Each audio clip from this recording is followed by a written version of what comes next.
సంవత్సరాల తరబడి ఎన్ని మందులు వాడినా మీ మోకాల నొప్పులు తగ్గట్లేదా? ప్రాణ పెయిన్ క్లినిక్ లో అత్యాధునిక చికిత్స. ఆర్జేకర్ హాస్పిటల్ అండ్ కాలేజ్ ఏదైతే ఉందో అక్కడ ఉన్నాము.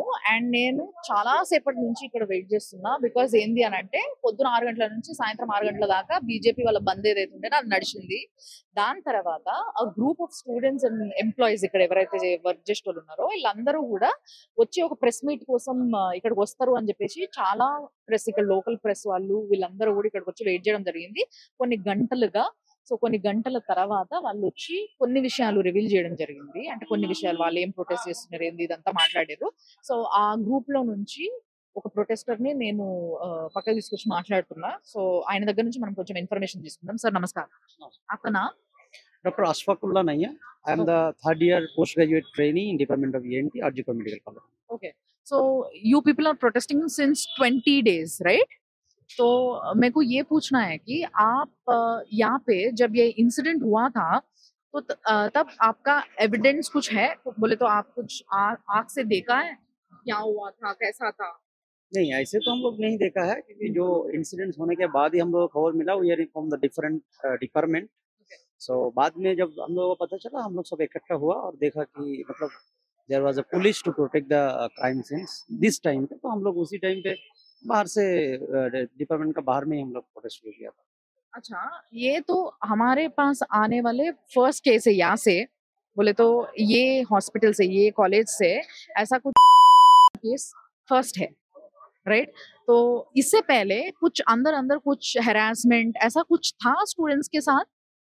देखो मेरे हिसाब से तो ये पहला केस सिर्फ आरजीकर का नहीं है, पूरा इंडिया का ये पहला केस होगा जिसमें एक ऑन ड्यूटी डॉक्टर जो रेप एंड मर्डर होता है. ये तो not for the case of RG Kar, it is for the whole India. मेरे को नहीं लगता है ऐसे केस कहीं पे हुआ. तो अंदर का जो हैरेसमेंट का बात कर रहे हैं तो कुछ तो सिस्टम का फेलियर है. जो सिस्टम में डायरेक्टली हैरेसमेंट है कि नहीं है वो तो सीबीआई अभी ऑन द मैटर सब जुडिस है, वो बता सकते हैं क्या हैरेसमेंट था या नहीं था. बट एक लाइफ चला गया जिसपे हम लोग बहुत दुखी है अभी. that's the सर मेरे को एक प्रश्न है, पहले से मेरे को ये डाउट है कि आप लोग 20 दिन से प्रोटेस्ट कर रहे हैं. तो हमने मीडिया में एक दिन ममता बनर्जी सीएम का भी प्रोटेस्ट आपके साथ हो रहा था, उन्हें भी आपके साथ पैदल चला था ये रास्ते पे, राइट? तो तब मेरा ये डाउट था उसके हाथ में पावर था. She is a lady who has a power as a CM and health minister and also a home minister, and she started protesting against the government, right? So आपने ये पूछा था मैडम से?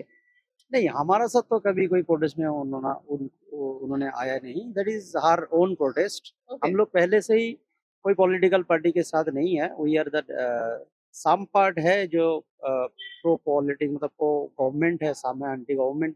But we are on the justice side. हम लोग वो जब उसमें हटा था हम लोग भी उसमें नहीं था, और अभी जो बंद चल रहा है और ऑपोजिशन जो है उसमें भी हम लोग नहीं है. हम लोगों का एक स्टूडेंट ग्रुप है जिन लोगों का क्लियर कट है कि आप जितना भी इधर उधर करिए, हम लोगों का एक बीच का एक रास्ता है जो हम लोग चाहते हैं कि जस्टिस आए. जस्टिस का मतलब ये है कि एक तो सीबीआई इंक्वायरी चल रहा है जो सुप्रीम कोर्ट में प्रेजेंट करेगा. दूसरा एक है जिसमें जो एविडेंस टेम्परिंग का बात बार बार मीडिया के माध्यम से आप लोगों को भी पता होगा दिन में, तो वो जितना लोग उसमें इन्वॉल्व था वो लोगों को भी एक सिस्टम के अंदर लाना चाहिए, और उन लोगों को भी मतलब पूछना चाहिए क्यों हुआ क्यों नहीं हुआ. वो इन्वॉल्वमेंट है उन लोगों को भी जस्टिस के अंदर आना चाहिए. ये तो आपने ये मेरे को क्लैरिटी दिया कि जो दीदी ने प्रोटेस्ट किया था तब पूरे जो लोग पीछे दीदी के पीछे पैदल चल रहा था वो पूरे दीदी का टीम है, कोई भी स्टूडेंट्स नहीं है. स्टूडेंट हो सकता है लेकिन हमारा जो प्रोटेस्ट मंच जो है हम लोगों का जो कॉज है उसी कॉज से हम लोग यहाँ से प्रोटेस्ट साइड से कोई गया नहीं था.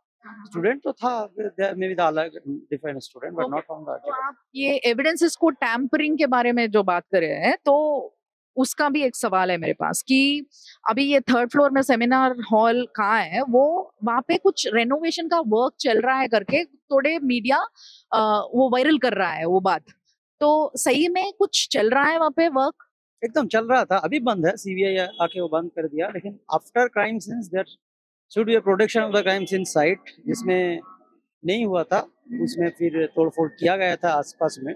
सेमिनार रूम में नहीं, पास में आसपास में तोड़फोड़ किया गया था. That was the, Supreme Court also observed that there was a tampering in the evidence. So उसमें Okay. भी As you say, there is some tampering happened. What kind of tampering it was?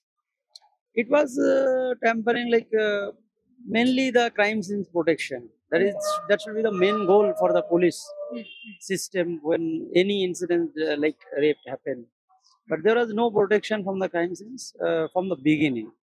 You can see the video. Some people in the seminar room. There was a video. Then in a construction beside the seminar room and everything. There was a tampering, and Supreme Court also said this. As you were working here since a long time, as you were a student here for a long time, तो उधर ये incident से पहले से ही वहाँ पे कुछ renovation हो रहा है या बाद में हुआ है या होते रहा है? नहीं, वो जो घटना आप लोग देख रहे हैं ना, वो इंसिडेंस के बाद ही हुआ है. इसलिए तो इतना सवाल पूछ रहे हैं लोग. लोग सवाल इसलिए कर रहे हैं कि आप सेमिनार के बगल में क्यों रिनोवेशन कर रहे हैं जब ये इंसिडेंट हो गया. उसके बाद ही हुआ था, इसलिए तो क्वेश्चन अभी भी है. Immediately on that day, that renovation has started. Exactly, I don't know, but post the incidents, obviously post the incident, not pre. Okay. And और एक क्वेश्चन है, जब वो लड़की का, वो विक्टिम का पेरेंट्स आए थे यहाँ पे, तो आप लोग पेरेंट्स को हेल्प करने के लिए आप लोग ये बोले कि पूछना पड़ेगा करके, ये आपने किया था? नहीं, ऐसा कुछ नहीं था. लेकिन नॉट क्लियर विद द क्योंकि इतना भीड़ था, हम लोग स्टूडेंट पूरा भरा हुआ था.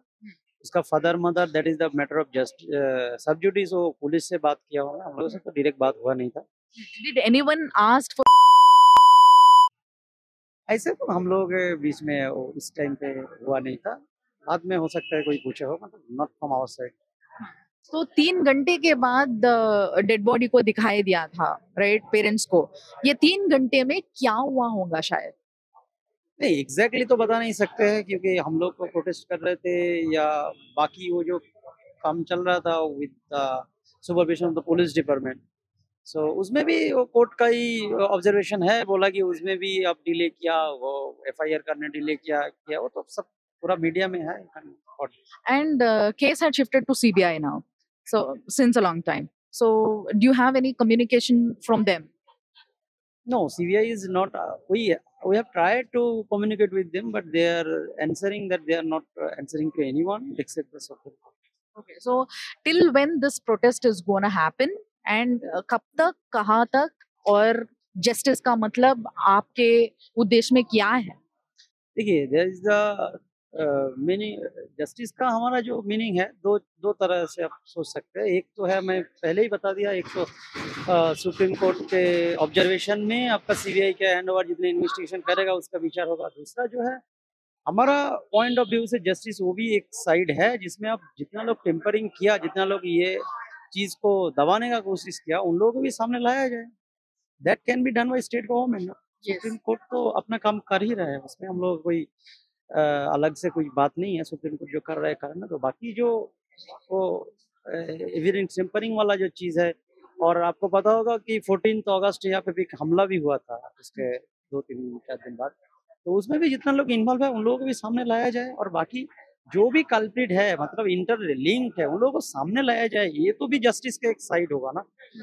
विचार होगा, जितना टाइम लगेगा वो तो लगता रहेगा, वो कोर्ट का सिस्टम में लगेगा. इमीडिएट जस्टिस तो कुछ मिलना चाहिए, जिसमें हम लोग के धरना कर रहे हैं.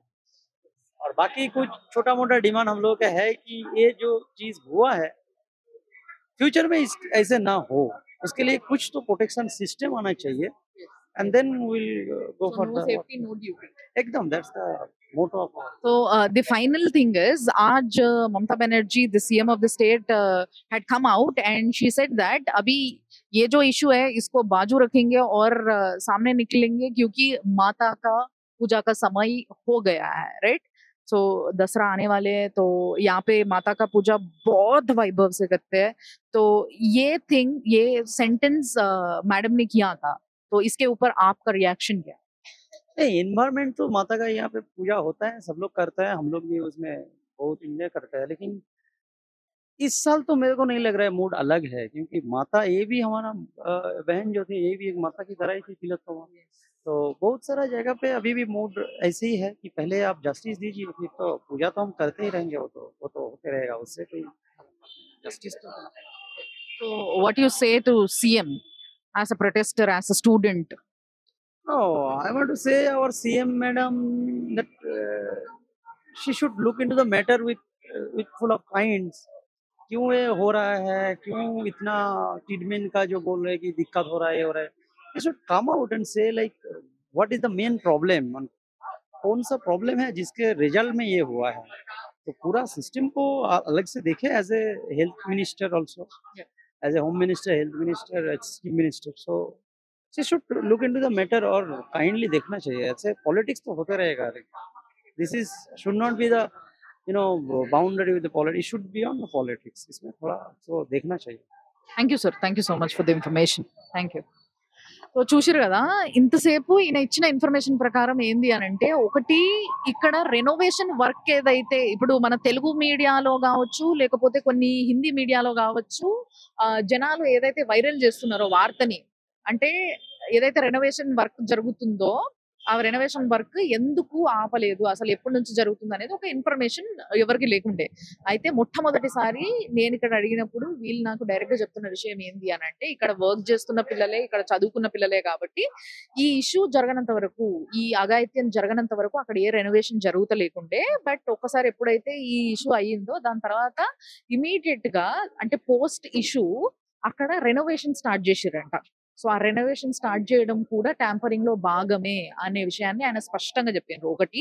అండ్ ఇంకొకటి ఏంది అని అంటే, మమతా బెనర్జీ గారు ఆవిడ దీది ఎప్పుడైతే రోడ్ పైన ప్రొటెస్ట్ చేసుకుంటా నడిచిందో అప్పుడు ఆమె కూడా ప్రొటెస్ట్ చేస్తుంది ఏంది, బీయింగ్ అ గవర్నమెంట్ లేడీ, అంటే గవర్నమెంట్ ఆమె చేతి ఉండంగా ఆమె కూడా ప్రొటెస్ట్ చేస్తుంది ఏంది అనే డౌట్ దేశం మొత్తానికి వచ్చింది. సో ఈ డౌట్ వచ్చినప్పుడు ఆబ్వియస్లీ ఆ పక్కన నడిచేటోళ్ళకి కూడా ఈ డౌట్ వచ్చి వాళ్ళు అడుగుతారు కదా. సో ఈ ప్రశ్న నాకుండే, ఆ ప్రశ్న నేను ఆయనను అడగడం జరిగింది. మరి పక్కన ఉన్న వాళ్ళు ఎవరు ఆమెను అడగలేదా, సీఎం మేడం ని అడగలేదా, ఎందుకు మీరు కూడా ప్రొటెస్ట్ చేస్తారు, మీ చేతిలో పవర్ ఉంది, మీరే కదా యాక్షన్ తీసుకోవాల్సింది అని అడగలేదా అంటే, నిజానికి చెప్పాలంటే ఆ వెనకాల నడిచిన వాళ్ళంతా కూడా ఆమె మనుషులే, స్టూడెంట్స్ ఎవరు లేరు. ఒకవేళ ఉన్నా కూడా ఆమె పార్టీకి సంబంధించిన స్టూడెంట్స్ అయ్యుండొచ్చు అన్న విషయాన్ని అయితే చెప్పారు. అంటే వీళ్ళు మాత్రం కాదట, అంటే మేము మాత్రం లేము దాంట్లో, మాకు అసలు ఆ గ్రూప్ తోని సంబంధం లేదు, అది టిఎంసీ గ్రూప్ అయి ఉండొచ్చు అన్న విషయాన్ని చాలా స్పష్టంగా చెప్పారు. అండ్ సిబిఐ తోని కమ్యూనికేట్ అవ్వడానికి ప్రయత్నిస్తే వాళ్ళు ఎటువంటి ఇన్ఫర్మేషన్ ఇయ్యలేదు. అండ్ వీళ్ళు రిక్వెస్ట్ చేయడం జరిగిందంట వాళ్ళని అత్యంత తొందరగా దీంట్లో ఎవరెవరు ఇన్వాల్వ్ ఉన్నారు, అసలు ఏమేమి ట్యాంపరింగ్ జరిగింది, ఇవన్నింటినీ రివీల్ చేయాల్సిందిగా వీళ్ళు కోరుకున్నారంట. సో వాటిపైన సిబిఐ ఇంకా వర్క్ చేస్తుంది. అండ్ అంతేకాకుండా ఇక్కడ ఇంతకు ముందు, అంటే దీనికన్నా ముందు, ఈ ఇన్సిడెంట్ కన్నా ముందు ఎప్పుడైనా ఇలాంటివి ఏమైనా జరిగినాయి అని చెప్పేసి అడిగినా నేను. అంటే ఇంటర్నల్ గా ఏమైనా హెరాస్మెంట్లు కానీ వేరే స్టూడెంట్స్ కి ఇలాంటివి ఏమైనా జరిగినాయి అని చెప్పేసి అడిగిన ఉంటే నేను. సో అడిగితే he was not that clear. నిజంగా చెప్పాలంటే ఏం చెప్పినారంటే, అలాంటివి చిన్న చిన్నవి ఏవో ఇష్యూస్ అట్లాంటివి వస్తాయి కానీ ఇంత పెద్ద ఇష్యూ నాకు తెలిసి దేశంలోనే మొట్టమొదటిసారి అయినట్టుంది అన్న, అంటే ఒక డాక్టర్ పైన ఇలాంటి అఘాయిత్యం అయితే దేశవ్యాప్తంగా ఇదే మొట్టమొదటిసారి జరిగింది అని చెప్పేసి ఆ మాటని ముందుకు ఇచ్చేసేసారు అనమాట. బట్ వీళ్ళ ప్రొటెస్ట్ ఎప్పుడు వరకు అని అంటే, ఇమీడియట్ గా రావాల్సిన జస్టిస్ ఏదైతే ఉందో అది ఇప్పుడు వరకు అసలు ఒక డెసిషన్ తీసుకోలేదు. అసలు ఏం చేయబోతున్నారు అన్న విషయం ఏ ఒక్కరు కూడా బయటకు వచ్చి రివీల్ చేస్తలేరు. కాబట్టి అది ఏదో ఒకటి తీసుకోవాలి, అది తీసుకునేంత వరకు మా ప్రొటెస్ట్ నడుస్తూనే ఉంటది అన్న విషయాన్ని ఆయన క్లియర్ గా చెప్పడం జరిగింది. అండ్ ఇంకొకటి, ఈ రోజు రీసెంట్ గా, అంటే ఈ రోజు మమతా బెనర్జీ గారు ఏం చేసిండ్రు అని అంటే, దేవి నవరాత్రులు వస్తున్నాయి, వాటికి ఏవైతే దేవి పూజలు జరగాలో అవి చాలా వైభవంగా జరుగుతాయి, మనందరికీ తెలుసు. దసరా అప్పుడు దేవి నవరాత్రుల పూజలకి పెట్టింది పేరు వెస్ట్ బెంగాల్. కాబట్టి ఇక్కడ ఆ పూజల పైన కాన్సన్ట్రేట్ చేద్దాం, ఈ ఇష్యూని పక్కకు పెడదాం అని చెప్పేసి ఇండైరెక్ట్ గా ఆవిడ ఈ విషయాన్ని మీడియా ముందుకు వచ్చి మాట్లాడడం జరిగింది. దీన్ని ఎట్లా చూస్తారు మీరు అని నేను ఆమెను అడిగినప్పుడు, that is not a right thing. ఆమె నిజంగా చెప్పాలంటే దీని గురించి మాట్లాడలేదు, దీనిపైన ఏదో ఒక యాక్షన్ తీసుకోవాలి, ఏ విధమైన యాక్షన్ తీసుకోబోతున్నారో కూడా బయటికి చెప్పాలి అని చెప్పేసి వాళ్ళు రిక్వెస్ట్ చేయడం జరిగింది. సో ఇప్పుడు వరకు వాళ్ళు చెప్పిన ముచ్చట్లు ఇవి.